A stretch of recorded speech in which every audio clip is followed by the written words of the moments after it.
งามล้นเรือว่าโพธิตาตำทักสาพระเทวาลักนงเจ้าบ่สีคนเต่าเบิ่งแยงสิ่งศักดิ์สิทธิ์ในเมืองบาดให้เฟื่อแพงน้ำตกน้ำตุ่มลูกบ้านหลานเมืองทุกเขตแปลงในดินแดนรัตนาผู้ดีทุกทินที่ให้อยู่ดีโอ้โนรับตาเลี้ยวป่าใหม่นั้นแม้นทันดีตาลมจีนวานนี้โอ้อร่อยแสนถูกใจมาชมงามบุญบังไฟ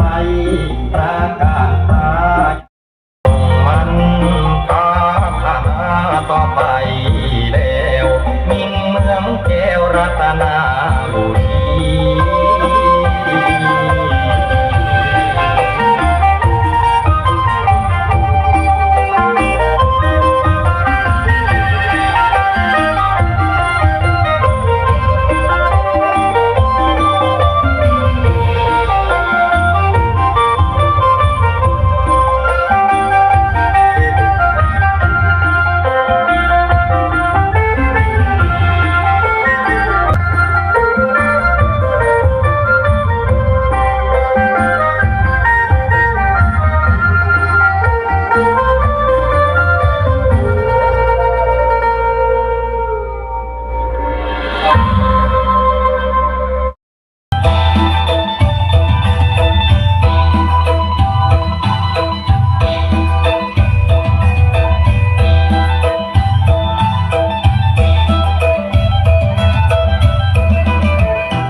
ในส่วนของรายการจะผู้มีเกียรตินะครับที่ร่วมนะครับที่ยังไม่แล้วเสร็จนะครับ